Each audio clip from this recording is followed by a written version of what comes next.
Kecelakaan dan kakinya patah, pengantin wanita ini sampai digendong suami ketika sungkeman. Insiden tak mengenakan menimpa seorang wanita bernama Resti Titin Cahyati di detik-detik menjelang pernikahan. Bahkan saat pernikahan berlangsung, dirinya sampai tak kuasa menitikkan air mata karena harus merepotkan sang suami yang harus menggendong dirinya saat hendak sungkeman. Apa yang terjadi? Dalam unggahan di akun TikTok Sandi_Gendut memperlihatkan momen resepsi pernikahan yang digelar oleh Resti dan suaminya yang bernama Trisna. Dalam acara tersebut, tampak para tamu wanita ikut menangis di menjelang prosesi sungkeman berlangsung. Hal tersebut karena menjelang hari bahagianya Resti mengalami kecelakaan hingga membuat dirinya harus menggunakan bantuan tongkat untuk jalan kaki. Bahkan ia sampai harus dibopong oleh dua wanita lainnya agar tak terjatuh. Pada video tersebut tampak Resti telah berlinang air mata saat dirinya tengah berjalan menuju pelaminan untuk sungkeman. Tangisan serta suasana yang haru itu juga turut dirasakan oleh para tamu yang hadir, yang mana mereka juga ikut meneteskan air mata.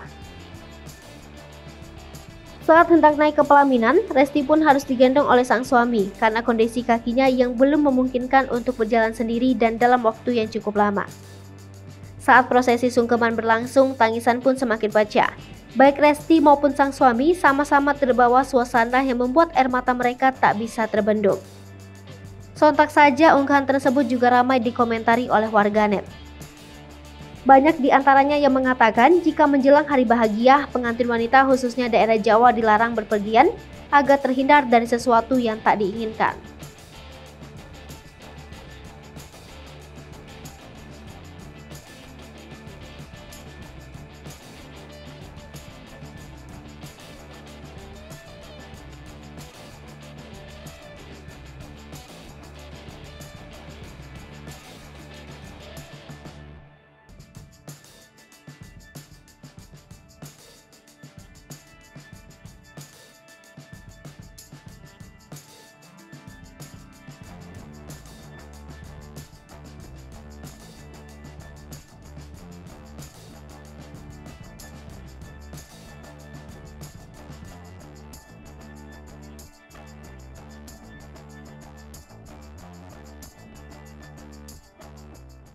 Hai pemirsa Sri Popo TV, jangan lupa komen, like, dan subscribe, serta tonton terus berita-berita terupdate